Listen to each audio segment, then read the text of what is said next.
pengurusi dan jawatan kuasa masjid, tuan-tuan guru, para alim ulama, sidang mukminin, mukminat, muslimin, muslimat, ibu-ibu, ayah-ayah, abang-abang, kakak-kakak, adik-adik, anak-anak, rahimakumullah jami'an. Mari sama-sama kita niatkan niat i'tikaf sementara kita menunggu solat waktu fardu Isya. Dengan kita niat i'tikaf dan mengisi majlis ilmu ini, malaikah akan turun bersama, mengembangkan sayapnya dan membacakan doa kepada setiap kita yang berada dalam rumah Allah pada saat ini, dengan doa Allahumma ighfir lahu, Allahumma arhamhu. Ya Allah, ampunilah dosa si fulan, ya Allah, rahmatilah si fulan. Dua doa pada saat ini. Kita tadi masuk baca doa i'tikaf, Allahumma ighfir li dhunubi waftah li abwaaba rahmatik, nawaitul i'tikaf fi hadzal masjid lillahi ta'ala. Kita ni i'tikaf, kita masuk masjid baca doa dah, ya Allah, ampunkanlah dosa-dosaku, rahmatilah aku, bukalah pintu rahmatmu. Kita doa dah semua tu. Tiba-tiba dengan keistimewaan dan fadilat maghrib dan isya ni juga, Allah Subhanahu wa ta'ala antar malaikat doakan dua doa. Ya Allah, ampunilah dosa si fulan, ya Allah, rahmatilah si fulan. Maknanya tuan-tuan, maghrib isya ni fadilatnya cukup besar. Sebab itu mana-mana masjid pun nak mengambil fadilat itu, fadilat menunggu waktu, diisi dengan majlis ilmu. Sebab apa?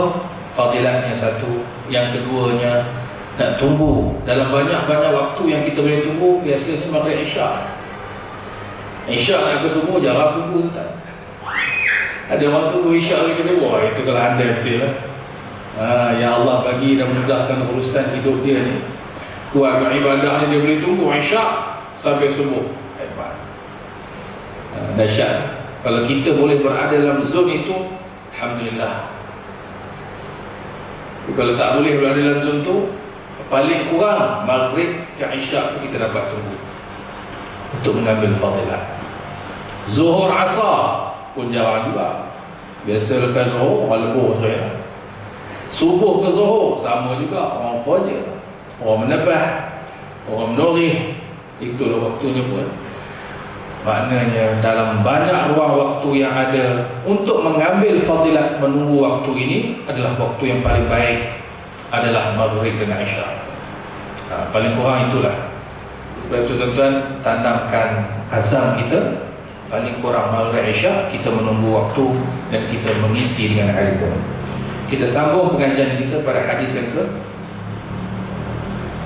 hadis berapa dah kita dah? Ya, bab 25. Bab 25, hadis 138. Babun ma jaa fi sifati khubzi Rasulullah sallallahu alaihi wasallam. Bab yang menyatakan pada sifat roti yang dimakan Rasulullah. Roti Gardenia ke? Roti Arab ke? Roti yang Nabi makan ya? Jadi kita tengok sama-sama hadis Nabi ini dengan kita mengambil fadilat bacaan padanya. Kita baca sama-sama. An Aisyah radhiyallahu ta'ala anha qal ma syabi'a alu Muhammadin sallallahu alaihi wasallam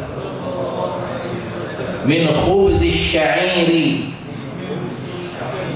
yawmayn mutatabi'ain hatta qubida Rasulullah sallallahu alaihi wasallam. Kata Aisyah radhiyallahu ta'ala anha, keluarga Rasulullah sallallahu alaihi wasallam tidak pernah kenyang memakan roti syair atau barley, yakni jenis gandum yang berkualiti rendah, selama 2 hari berturut-turut sehingga baginda wafat. Kupasan syair, hilqah dan bur semuanya diterjemahkan sebagai gandum. Syair lebih dekat diterjemahkan sebagai barley daripada gandum. Syair adalah jenis gandum yang kualitinya paling rendah. Kadang-kala ia dijadikan makanan ternak, namun dapat pula dihaluskan untuk makanan manusia.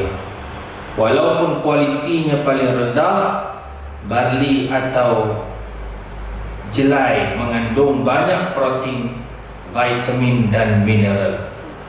Keterangan hadis ini bertaraf sahih, dilaporkan oleh Muhammad bin Muthanna dan Muhammad bin Bashar. Keduanya menerima daripada Muhammad bin Ja'far, daripada Syu'bah, daripada Abu Ishaq, daripada Abdurrahman bin Yazid, daripada Al-Aswad bin Yazid yang bersumberkan daripada Aisyah radhiyallahu ta'ala anha. Tuan-tuan yang dirahmati Allah, Nabi SAW makan daripada gandum ataupun barley. Diterjemahkan syair ni sebahagiannya diterjemahkan kepada barley. Saya sekali hari itu pergi makan rumah warak lah, Syarifah ni kan, dihidangkan dessert. Jadi masa mula-mula risau dessert tu, kita pun makan, ini rasa macam kita ni panggil gandum. Apa tu, kita selalu buat pengat gandum lah kan. Pengat, kita ada pengat, cuba sebut sikit nama pengat ni, pengat pisang. Yang biji-biji tu kita sini panggil apa? Bubur gandum. Bubur gandum. Jadi saya makan, saya kata ini kalau di kampung aku ni bubur gandum lah. Tanya dia apa benda ni. Dia kata inilah makanan Rasulullah SAW. Rupanya bubur gandum kita ni cara sama juga Nabi makan daripada Bali tu. Bubur gandum juga. Jadi daripada gandum tu juga dibuat roti. Daripada barley syair tu juga dibuat roti. Yang ada jual roti di negara Arab tu hasil daripada gandum, daripada Bali dan sebagainya. Dia kata murah, roti murah di negara Arab, sehingga kan roti-roti ni tuan-tuan tak payah beli. Dia bagi percuma. Kita makan beli kuah ayam, beli kuah kambing, beli kuah lembu, kuah unta kan. Kuah tu beli, roti percuma.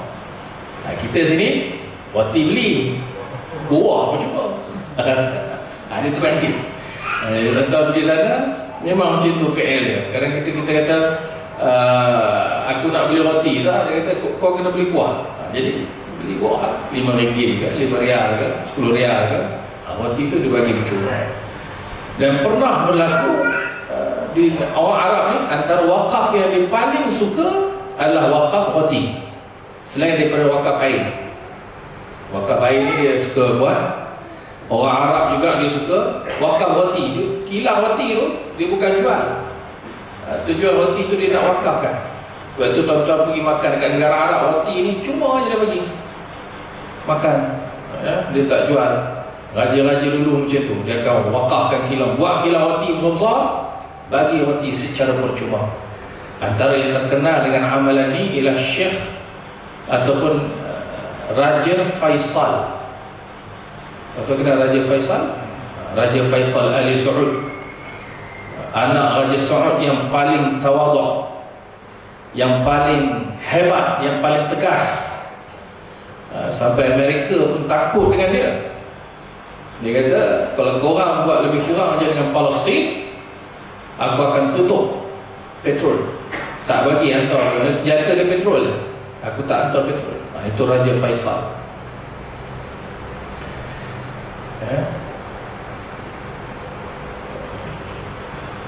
Jadi wakaf, Nabi SAW makan daripada syair ni.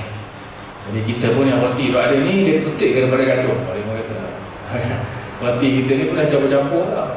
Dia bukan pure daripada gandum, dah bercampur. Okey, baik. Itu satu.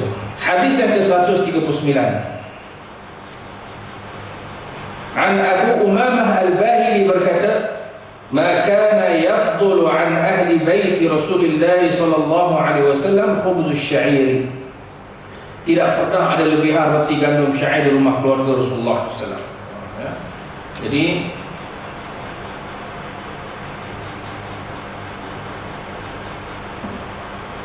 ya, Nabi ini, maknanya kehidupan Nabi sampai akhir hayat Nabi ini memang roti. Jadi makan roti di rumah Nabi ini bukan kata lebih sangat, cukup-cukup. Ya. Cukup-cukup, apa yang ada itulah yang Nabi makan. Bukan kata lebih sangat di rumah Nabi sallallahu alaihi wasallam. Sebab apa? Sifat Nabi sallallahu alaihi wasallam, apa yang dia dibagi. Kalaupun cukup untuk keluarga dia 3 keping, 4 keping, yang lainnya dibagi pada rumah sebelah, bagi pada jiran, sahabat-sahabat yang datang rumah. Tidak ada satu hari pun di rumah Rasulullah yang ada lebihan roti yang boleh dimakan esok. Maksudnya esok hasil lain pula. Kita rumah kita macam mana tuan? Ada lebih ke baru kurang? Selalunya berlebih-lebih dah masak kan? Masak pula tak nak pula esok, panaskan lagi pula esok, maknanya berlebih makanan kita. Lepas tu kita je makan. Rumah kita kalau ada 4-5 orang nak beranak, 4-5 orang tu dah makan. Tak pernah aku disuruh pada jiran sebelah. Sifat Nabi, sifat para sahabat, mereka suruh pada orang sebelah. Mereka suruh orang datang bertamu di rumah dia untuk makan apa yang ada di rumahnya. Itu sifat baginda Rasul dan para sahabat. Sehingga ada sahabat yang risau di kalangan sahabat ni, umpamanya seperti Anas bin Malik. Satu hari orang tak datang bertamu di rumah dia, dia risau. Dia kata, ya aku ni tak ada orang datang di rumah aku bimbang tidak diturunkan rahmah di rumah aku. Kenapa tetamu datang rumah kita? Rahmah Allah datang. Bila rahmah Allah datang, dimurahkan rezeki, dipanjangkan umur, diberikan kebaikan dan keberkatan. Jadi itu rumah Nabi dan rumah para sahabat. Rumah Nabi, orang bukan datang tamu masuk dalam rumah dia, tak. Yang boleh masuk rumah dia ni pak mentua dia. Siapa pak mentua Nabi? Abu Bakar. Siapa lagi yang boleh masuk rumah dia? Umar bin Khattab radhiyallahu anhu. Siapa yang boleh masuk rumah Nabi? Ali bin Abi Talib. Pasal apa? Yang ni boleh masuk? Pasal inilah keluarga Nabi. Inilah menantu Nabi, Ali bin Abi Talib, menantu Nabi SAW, sepupu Nabi. Yang itu boleh masuk. Orang yang lain yang tidak ada kaitan darah dengan Nabi, biasanya Nabi suruh duduk di bahagian luar. Nabi buat macam anjung, Nabi panjangkan sedikit anjung rumahnya. Jadi di situlah mereka datang bertamu. Kita pun macam itulah juga. Lepas itu kalau tuan-tuan tengok rumah orang Arab, pernah masuk rumah Arab? Tak pernah lagi kan? Nanti kalau pergi rumah orang Arab ke apa ke, di Mekah ke, di Madinah ke, di mana ke, sekali-sekala tu cuba cakap kat Mutawif, boleh tak saya teringin nak pergi rumah orang Arab? Rumah siapa? Nak pergi rumah Raja Saud, contoh. Raja Saud. Jadi kalau pergi rumah orang Arab ni, dia tak akan pelawak kita datang ke ruang tamu rumah dan keluarga dia takkan. Dia hanya persilakan kita duduk di ruang tamu untuk tetamu di luar. Kata masuk sampai ke dalam rumah ni tak. So dia ada bahagian dia panggil mustadhi istidafah. Istidafah dia tu untuk luar lah. Situ. Jadi kita tak ada masa langsung dan tidak ada ruang untuk melihat keluarga dia berjalan, anak dia ke, isteri dia ke, tak ada. Semuanya di bahagian yang luar. Dia panggil istidafah. Itu rumah orang Arab. Dia jaga betul family dia. Daripada dilihat dan dia jaga sungguh privasi keluarga tu dan rumah. Kita hari ni tuan-tuan tak ada privasi. Habis tunjuk semua belaka. Atas katil rupa mana, bilik air rupa mana, kan? Siap buat ni lagi. Kadang-kadang tu buat live dalam bilik air. Rumah bilik air aku cukup cantik. katil dia, tilam dia bawa beli. Tunjuk tilam yang dia bawa beli dalam rumah dia, tempat tu lah isteri dia baring, dia pun baring atas, tunjuk juga depan orang. Tidak ada privacy. Sebab itu hati-hati ya, dengan ain orang melihat. Ini selalu dipesan oleh Nabi, ittaqu al-ain. Takutlah kamu kepada apa yang disebutkan sebagai al-ain. Ain itu pandangan manusia. Bila orang selalu lihat kita kena ajar orang ramai sebut perkataan Masya Allah, Tabarakallah. Perkataan tu kena selalu sebut. Kalau orang selalu tengok kita ke, saya suruh buat live ni kan, ajar penonton kita sebut Masya Allah, Tabarakallah. Dia tengok kita hebat, rating kita tinggi ke, penyampaian ceramah sedap ke, suara sedap ke, keluarga hebat ke, kaitkan dengan Masya Allah, Tabarakallah. Apa yang dikehendaki oleh Allah, apa yang aku dapat ni, apa yang dikehendaki oleh Allah, Tabarakallah. Keberkatan itu datangnya semua daripada Allah. Jadi kalau tuan-tuan masuk rumah orang Arab, dia dah biasakan dengan itu. Dia tak bagi orang terlalu puji berlebih-lebihan apa yang kita ada. Anak dia pandai ke, anak dia comel ke, dianya ganteng ke, dia kata qul Masya Allah, dia marah. Kalau kita puji lebih-lebih kan, dia kata qul, katakan Masya Allah, Masya Allah. Kalau masuk rumah dia punya lah banglo besar, kemarang 3 tingkat, 4 tingkat sampai besar lah, besar dari masjid ni pun lagi ada. Di depan rumah dia akan tulis Masya Allah, Tabarakar Rahman.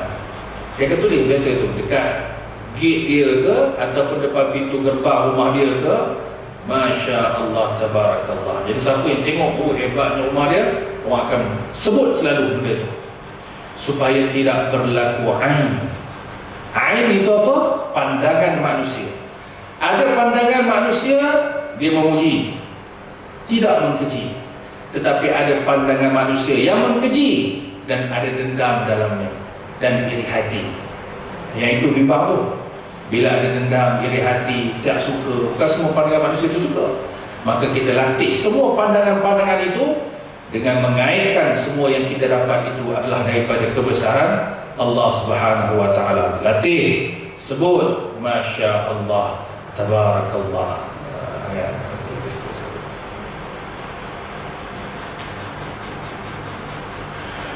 Abu Umamah Al-Bahili berkata, "Makana yafdul an ahli bait Rasulullah sallallahu alaihi wasallam khubz asy-sya'ir." Tidak pernah ada lebihan roti gandum syair di rumah Rasulullah SAW. Itu Nabi tak ada lebih. Esok cari lain. Maknanya apa yang ada di rumah habis. Tak ada simpan-simpan lah. Ya? Itu sifat Nabi SAW dengan makanan.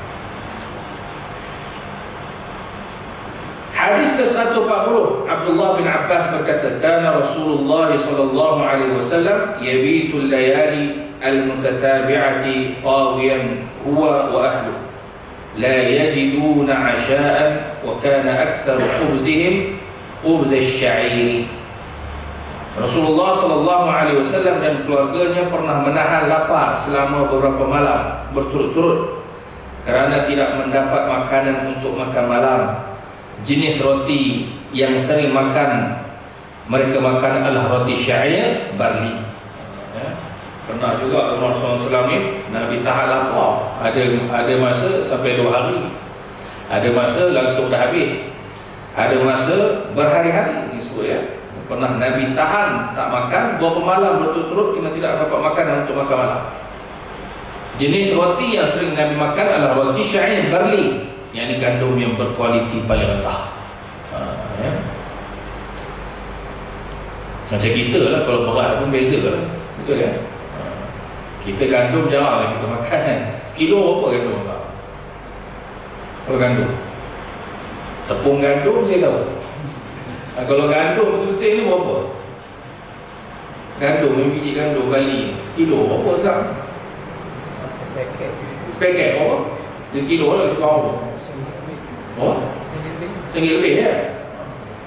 Kira murah lah tu. Kalau tepung gandum RM3 lebih. Mahal tepung gandum pula. Tu satu hal lah ya. RM1 lebih, RM3 lebih. Dan paling berkualiti rendah. itu tak menjadi ruji pada kita, sebab tu dia tak jadi, demand tak tinggi, supply and demand dia tak tinggi. Macam di negara Arab itu ruji, negara Arab. Ruji bagi orang Malaysia dan orang Asia ni berat. Macam tu lah, berat sekarang ni berapa paling murah? 5 kilo. Selalu beli 10 kilo kan. 10 kilo berapa? Dulu 20 lebih, sekarang tak nampak dah 20 lebih ni ha? 5 kilo 17. 5 kilo 17. Maknanya kalau 10 kilo 30 lebih. 34 paling murah. 34. Dapat ke 34? Kalau dah tengok 40 lebih ya. 37 ada. Ada lagi ya? 37 ada. 37. Yang 20 lebih ni langsung tak ada kan? Itu lah kot. Jadi yang beras tuan-tuan makan sekarang ni semua beras yang mahal lah. Jadi ingat, zakat yang akan datang ni bukan lagi yang sebelum ni kita bayar apa? Zakat sebelum tu RM7. Yang rajin bayar zakat dia ingat RM7. Mana tak jadi RM7 kalau lepas ni? Dia akan naik berapa? 15?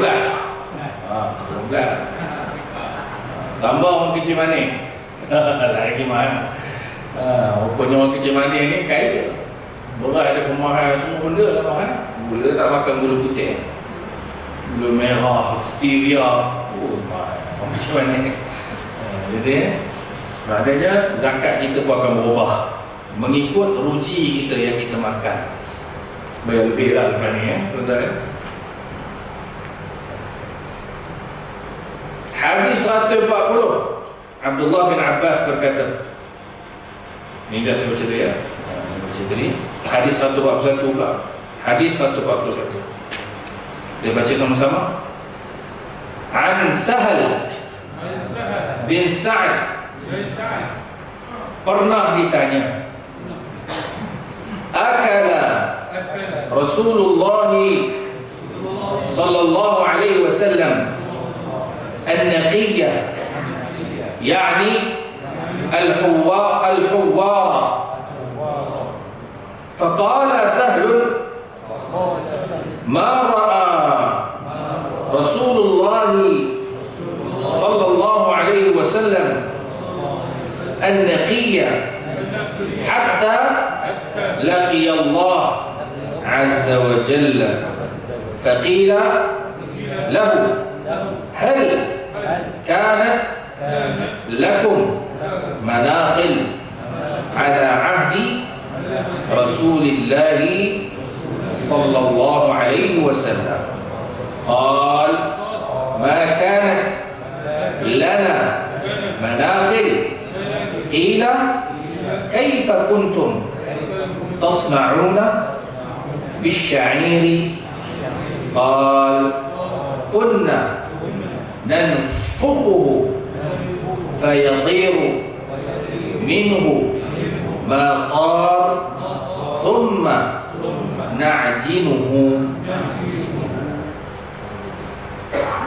Daripada Sahal bin Sa'ad pernah ditanya, adakah Rasulullah sallallahu alaihi wasallam, sama-sama kita sebut sallallahu alaihi wasallam, pernah memakan roti gandum yang halus dan putih? Roti gandum itu halus dan putih. Sahal menjawab, Rasulullah tidak pernah melihat gandum halus dan putih sehingga akhir hayat baginda. Lalu Sahal ditanya lagi, adakah pada zaman Rasulullah sallallahu alaihi wasallam sudah terdapat alat yang digunakan bagi menghaluskan gandum? Jawab Sahal, pada masa itu tidak ada alat bagi menghaluskan gandum. Kemudian Sahal terus ditanya, lalu bagaimanakah kalian menghaluskan gandum balik? Sahal menjawab, kami katanya kunna nanfuquhu, kami, dia kata apa? Menampi. Mana dia ni? Menampi apa? Ni. Dia kata, kalau dalam bahasa Arab dia kata nanfuquhu. Bukan. Betul kot ya. Mengayak. Nanfuquhu. Nampi lah, betul nampi tu. Macam ni. Tapi kalau bahasa Arab unfuh ni Itu pun sama juga kan? Dia buat, dia buang apa tu? Sodak ke apa, Allah tahu, ya. Menampi sehingga kotoran pada gandum itu hilang. Kemudian membuat adunan. Ya. Daripada itu tadi Nabi panggil apa? Tampi dan juga gayak lagi. Dan juga Nabi buang kotoran-kotoran yang ada pada tu, sodak-sodak yang ada. Kemudian barulah Nabi adun. Na'jinuhu ni ma'jun. Nabi buat daripada tu tadi apa? Bali tu Nabi gitu je lah. Macam kita tepung kan. Nabi buat adunkan dia sehinggalah jadi roti. Jadi roti dah makan. Pada zaman Nabi tidak ada alat khas untuk jadikan roti. Jadi Nabi buat sendiri. Semua buat pakai tangan. Macam kita buat roti canai, buat apa ya, semua buat sendiri. Tapi hanya roti canai semua pakai mesin, ya. Pergi kedai-kedai mamak semua jadi lihat. Roti jadi lihat. Itu sedap kena makan roti orang kita juga, yang ngandul sendiri tu.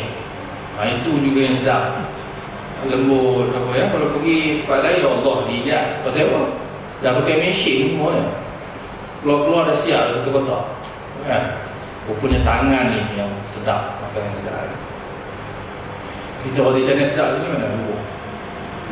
Sedap adunan. Lepas sekolah? Dia kena tangan juga, adu-adu juga. Kalau di negara Arab, roti yang mereka buat tu memang sedap lah. Semua pakai tangan. Satu. Lepas tu paling sedap Pakistan. Kita panggil roti tepayan kan. Sana Pakistan roti sedap. Cara dia masak roti tu sedap, lembut. Roti tepayan. Kena pula dengan masalah kari. Pernah makan masalah kari ya? Masalah kari tu. Pakistan ni masakan. Kami pergi ke bulan 3 bulan 4 ni. Pergi Kashmir, lepas tu masuk daripada Lahore pergi ke pergi ke Hunza. Bulan 5 ni, Hunza ni kawasan bukit. Hunza, kawasan bukit. Dia seberang border dengan China.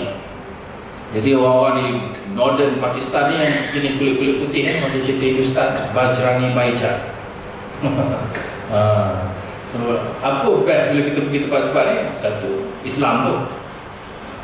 Kita mengenali sahabat-sahabat kita orang Islam yang berada di seantero dunia. Macam mana rupa dia? Pakistan di bahagian selatan macam mana? Pakistan di utara pula macam mana? Pakistan yang central pula macam mana? Kemudian fikrah pula berbeza-beza, tak sama ya? Fikrah tak sama. Kemudian pula makanan dia, cara makan dia. Pasal orang Pakistan panas dia boleh tercacak panas atas kepala ni, dia boleh maintain duduk berjam-jam. Kita semua baca tanah matahari pacak atas kepala. Tak tahan. Itu di Saudi Arabia, bukan di Saudi Arabia. Saudi Arabia ni rakyat dia sama macam kita, lebih kurang 30 juta. Kita berapa juta? 34. Saudi Arabia rakyat dia 30 juta. 30% tu adalah daripada orang luar yang dapat iqamah dia bagi. Iqamah ni boleh duduk di Saudi selama 5 tahun sebagai pekerja, sebagai macam-macam ya, berniaga dan talibul ilmi, penuntut ilmu. Jadi 30% tu orang luar dan majoritinya orang Pakistan. Itu orang Pakistan kalau 30% tu keluar, termasuklah buah-buah kasar keluar daripada Saudi tak boleh buat apa. Pasal apa? Yang buat bangunan tinggi-tinggi, buru-buru kasar, Masjidil Haram apa tu, Masjid Nabi, pembesaran Masjid Nabi, semua yang kuat-kuat tu siapa tu? Orang Pakistan. Kuat mereka, tinggi tu, jam tertinggi di dunia. Baru ni surau yang paling tinggi di dunia di Mekah lah. Surau tu dibuat di atas satu jabal, namanya Jabal Umar. Jabal Umar ni yang pecah dulu. Kalau tuan-tuan tengok bukit-bukit kat situ Mekah kan, Yang dulu-dulu Mekah ni bukit Mekah. Habis di tarahnya. Di antara bukit yang besar kat situ dia pergi Jabal Umar. Ramai orang tak tahu Jabal tu ditarah oleh orang Melayu. Dia punya engineer kan. Engineer dia Melayu. KLCC project. Tapi yang tolong tarah buat kerja kasar ni siapa? Pakistan. Habis tarah licin bukit. Jadi dibangunkan 2 twin tower. KLCC project. Jadi idea dekat situ sama lah macam KLCC di Malaysia. Dia buat twin tower dan tengah tu bukan skyline. Dia buat musalla skyline. Bukan skyline yang jalan rupa tu je. Dia buat musalla yang paling tinggi di dunia. Twin tower di Mekah. Jadi saya nak kaitkan tadi tahu dia. Cuma ada di situ ya. Nak kaitkan daripada orang Pakistan punya buat makan dia tu. Daripada barley, daripada gandum. Macam Rasulullah makan. Tuan Arab pun buat. Dia tu makan daging, hari tu lihat kan. Dia lihat. Buat kita ni segemok. Bihun, roti kita pun dah campur macam-macam lah. Bukan pure roti kan. Apa istilah yang makan yang chemical yang membunuh roti tahu dia? Orang yang makan tu apa nama tu? Yes. Apa? Yeast. Satu lagi. Yang dalam roti kita ni. Jadi ada sebahagian apa ni yang jaga pemakanan, dia kata roti kita tu bukan gandum pure. Kan? Itu kena panggil orang pemakan apa nama dia? Tak ingat nama dia. Bukan yeast, apa istilah tu dalam roti tu tulis. Jadi itu je yang ada kat kita. Dah je lah. Tak ada. Itu je pun dia ada kan. Tak kisah. Baik, tengok pula hadis ini. Habis dah tadi dah, hadis Sahal tu habis. Masuk hadis yang ke-142. Kita habislah hadis ni ya. Daripada Anas bin Malik mengatakan, ma'akala Nabiullah ala khawan.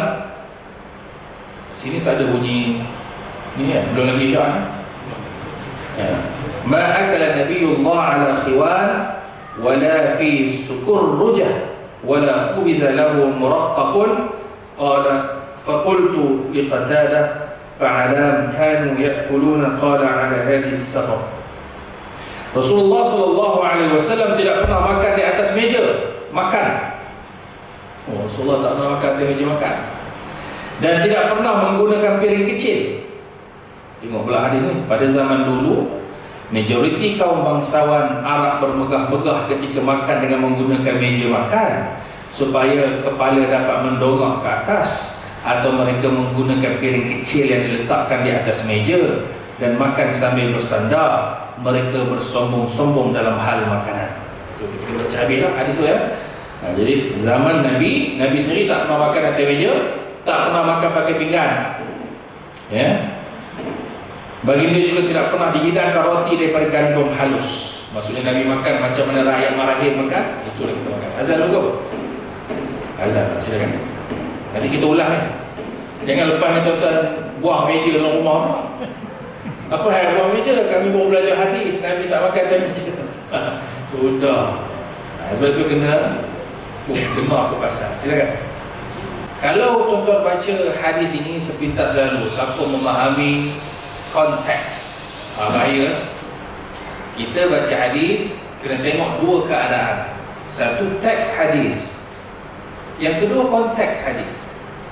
Dalam hadis ini Nabi menceritakan Nabi tak makan di atas meja, maksudnya berkursi dan bermeja, dan tak ada piring yang Nabi hidang. Terus Nabi terus je ambil roti, terus cicak pada kuah ni, ataupun Nabi terus makan roti begitu. Jadi kalau baca teks saja tak tengok konteks, bahaya. Jadi tengok apa konteksnya. Konteksnya kenapa Nabi begitu. Pada waktu itu apabila kemunculan al-wafud, rombongan-rombongan daripada serata dunia, daripada Rom, daripada Parsi mula memeluk Islam, mereka menceritakan fi'il dan perangai raja-raja mereka yang sombong. Jadi cara makan tu sandar. Tuan-tuan boleh tengok lah tu filem-filem apa tu, cerita-cerita Arab, makan apa, enak, macam tu. Cara kita sombong. Baring, sandar, makan sambil sandar. Itu tidak dilakukan oleh Nabi kerana kesombongan. Kenapa tak boleh makan atas meja? Sombong. Bukan pasal tak boleh makan atas meja, kerana kesombongan. Sama jugalah hadis yang menyatakan tidak boleh memakai pakaian ataupun seluar melebihi buku lali. Pernah baca tak hadis? Dalam hadis Nabi, Sahih Bukhari, Sahih Muslim, Nabi melarang umatnya memakai pakaian yang melebihi buku lali. Jadi kalau baca hadis itu kena baca sampai habis. Dan sebab kenapa Nabi melarang, kerana khuyala. Al-khuyala ni maksudnya mereka sombong. Pembesar-pembesar orang kaya ni, dia nak bagi tahu dia banyak kain, banyak sari kain dia sampai labu-labu. Orang kena pegang pula kain dia. Nak menunjukkan betapa kayanya tuan yang pakai tu. Jadi Nabi kata tak boleh. Siapa yang memakai bawah daripada buku lali, finnar, wailul lil a'qabi minan nar. Banyak riwayat-riwayat hadis yang lain yang menunjukkan siapa pakaiannya isbal, istilahnya isbal, masuk ke neraka. Tapi apa dia? Yang kita pergi tengok orang pakai lebih macam ni, ataupun ni Izzat pakai lebih, itu lebih dia tu. Kan? Duduk pula atas kursi mobil tu, pakai lebih, kena koyak. Tak payah koyak kan? Dia kena faham konteks hadis itu, kesombongan. Sama juga dengan ni. Apa sahaja yang menunjukkan kesombongan, menunjukkan tidak merendah diri, menunjukkan bermegah-megah, adalah dilarang dari dalam Islam. Kerana itu dia bagi kibir, takabur dengan apa yang ada. Hadis 143 kita bacalah sampai 3 hari terakhir ni. Masruq berkata, dakhaltu ala Aisyah radhiyallahu ta'ala anha fada'at li bi ta'am wa qalat ma ashba' min ta'am fa asha'an abki illa bakayt. Qala qultu lima, qalat adhkur al-hal allati faraqa 'alayha Rasulullah sallallahu alaihi wasallam ad-dunya. Aku melawat Aisyah, lalu baginda menawarkan makanan kepadaku. Aisyah berkata, aku tidak pernah makan sehingga kenyang. Cara Nabi dan juga cara isteri, cara sahabat, cara tabi'in. Bila makan, mereka tak makan sampai kenyang. Kita ni dah lebih-lebih kenyang. Nabi anjurkan kita makan sikit-sikit. Bila makan tu sikit makan, sikit. Kita ni sikit-sikit makan, sikit-sikit makan. Dia terbalik. Apabila dapat makan sehingga kenyang, lalu aku menangis mahuku. Kata Aisyah, kalau sekali tu aku makan kenyang, aku akan nangis. Aku berkata, kata Masruq, ditanya kepada Aisyah, kenapa makan kenyang tu nangis? Lalu jawab Aisyah, aku teringat keadaan Rasulullah SAW semasa baginda meninggal dunia. Demi Allah, baginda tidak pernah makan roti dan daging sehingga kenyang 2 kali dalam sehari. Nabi tak pernah makan roti dengan daging kenyang 2 kali dalam sehari. Maksudnya Nabi tak berapa makan, ngam-ngam je, tak ada kenyang sampai melantak, sampai kita terbaring, tidur, beruluh. Tak ada, Nabi tak macam tu. Apa yang ada je Nabi makan. Jadi pada hadis-hadis ni kita dapat lihat bahawasanya keadaan Nabi di akhir hayat dia. Jadi kalau kita baca kisah-kisah ahli sejarah, memang Nabi tak selera makan di saat akhir umur dia. Dan adakah langsung tak cukup makanan rumah Nabi ini daripada Nabi muda? Tak. Kalau Nabi di Mekah Fatrah Makkiyah, Nabi ni bangsawan. Nabi kaya. Fatrah Madaniyah, Nabi jadi pemimpin, tapi Nabi bersama dengan marahil. Sehingga dikhabarkan dalam tahun yang kelima Hijrah berlaku peperangan Ahzab, berbulan-bulan Nabi dikepung, makanan tak masuk di Madinah, berminggu-minggu. Sehinggalah Allah menghantar pertolongan kepada Nabi SAW. Itu yang kata tak cukup makanan itu di rumah Nabi. Sebab apa? Nabi SAW diserang daripada segenap segi, daripada segala aspek, diboykot makanan dan sebagainya daripada masuk ke Madinah. Tapi Nabi bertahan dan ikut. Sehinggalah faraqal hayah, Nabi meninggal dunia, wafat. Itu keadaan pada akhir hayat Nabi SAW. Nabi dah kurang selera. Aisyah berkata, ma syabi'a Rasulullah min khubz asy-sya'ir yawmayn mutatabi'in hatta qubid. Rasulullah tidak pernah memakan roti syair barli jenis gandum yang kualiti paling rendah sampai kenyang selama 2 hari berturut. Nabi makan tu sekadar ada je, tak ada kenyang. Tak apa kenyang lah Nabi makan tu ya. Hadis yang ke-145, ma'akal Rasulullah ala khiwan wala akala khubzan muraqqaqan hatta mata. Rasulullah tidak pernah makan di atas meja makan dan tidak pernah makan roti gandum halus sehingga baginda wafat. Itu memang sifat manusia bila dah akhir hayat, umur pun dah 60 lebih, selera makan pun dah kurang. Dan dia sebutkan pada akhir hayat Nabi SAW, Nabi memang sakit. Antara kesakitan yang Nabi terpaksa tanggung akibat daripada makan daging yang diberikan oleh perempuan Yahudi dalam peperangan Khaybar. Semasa di Khaybar, Nabi berada di Khaybar, orang perempuan Yahudi itu tengok Nabi, dia baginya makan paha kambing. Nabi suka shank, lamb shank. Hari ni orang suka makan lamb shank kan. Lamb shank tu tahu ke? Tak, dia bahagian tu tak. Jadi Nabi bila makan, disebutkan ada riwayat mengatakan Nabi kemam dia. Nabi kemam je daging tu, Nabi rasa pelik dan Nabi ludah. Tapi sisa daripada daging yang diracun itu masuk ke tekak Nabi SAW, sehingga Nabi dari sudut kesihatan semakin merosot. Pada saat akhir hayat baginda Rasulullah SAW, malah dalam riwayat menyebut Nabi wafat pun kerana sakit kesan daripada racun tersebut. Walaupun sikit je Nabi makan, Nabi tak telan, sikit je Nabi makan. Itu Nabi ajar pada kita, apabila pagi-pagian makanlah 7 biji tamar. Man akala 7 tamarati ajwah lam yadurruhu summun wala sihrun.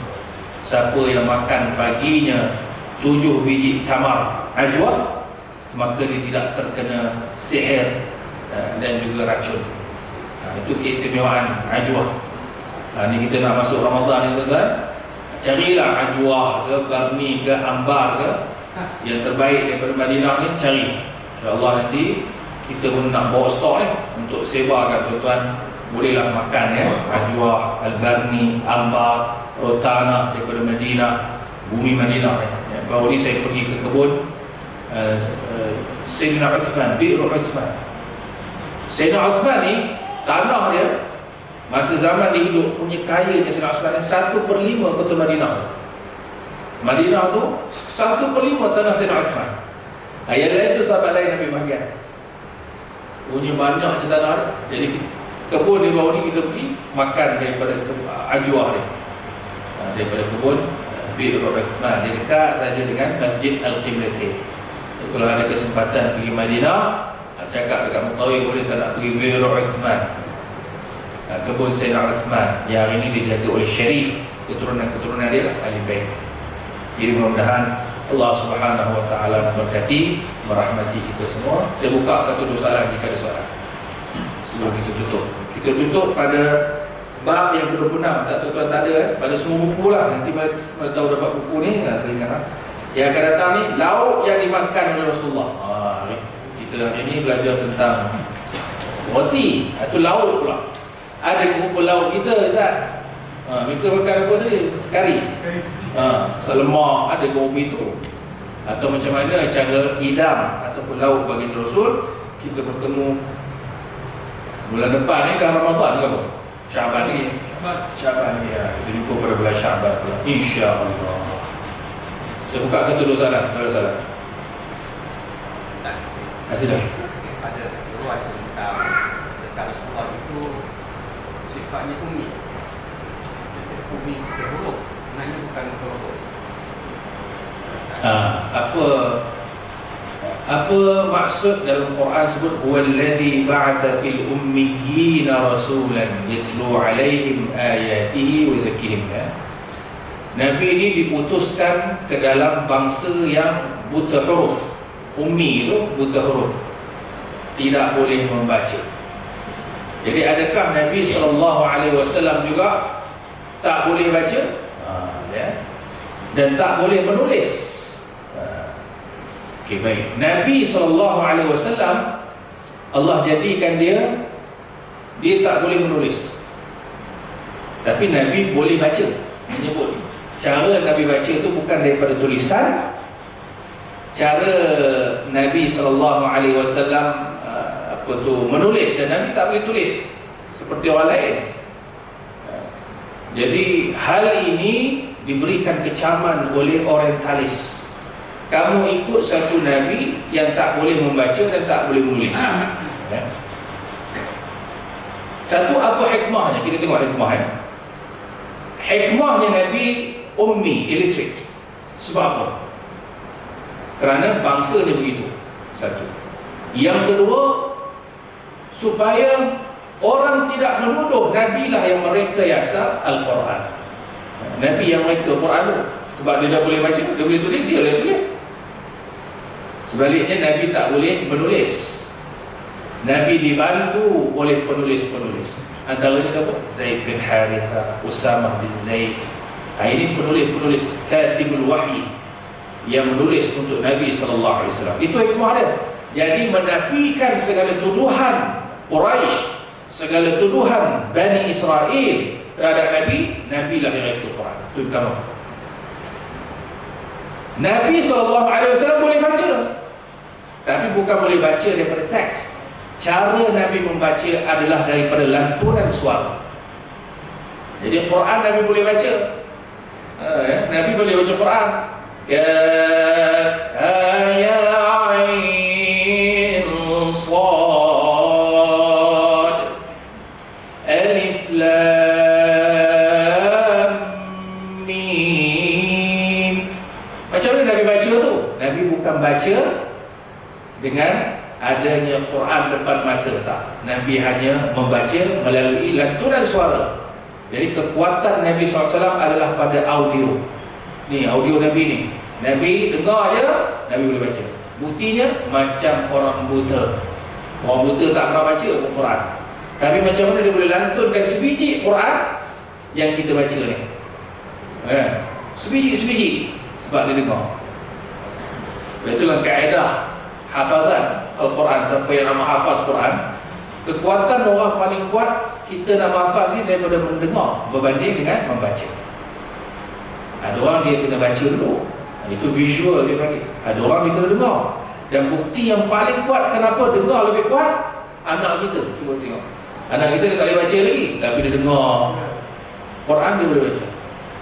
Kalau dia banyak dengar Quran, bolehlah baca Quran. Tapi kalau banyak dengar lagu, Delto Pagal lagu mana start kan? Lagu lah dia nyanyi. Sebab kekuatan mereka pada dengar, kekuatan hafalan pada dengar, kekuatan Nabi SAW pada ingatan dan bacaannya ialah pada mendengar lantunan yang dibacakan oleh Jibril alaihissalam. Itu paling kuat. Jadi Nabi boleh lantunkan bacaan, tapi Nabi tidak boleh menulis. Nabi tak boleh membaca pada teks kerana hikmah-hikmah yang disebutkan tadi. Wallahu ta'ala a'lam. Jadi ada lagi soalan?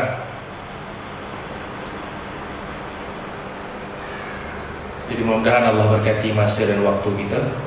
Di belakang tuan-tuan ada kalender. Siapa yang tak dapat lagi kalender, ajak saya ambil secara percuma. Ambil secara percuma saja ya. Baru ni kita buat khusus, ramai juga datang ya, cikgu. Ramai juga datang khusus umrah. Lepas ke bila kamu? Ramai. Jadi siapa yang dapat tu dapatlah. Yang belum dapat boleh ambil free saja. Dan kita juga kalender tu kita nak habiskan je. Tuan-tuan nak infak ke untuk pondok Aqsa kita, sama kita amat lalu kala ya, untuk tujuan infak pembangunan pondok Aqsa.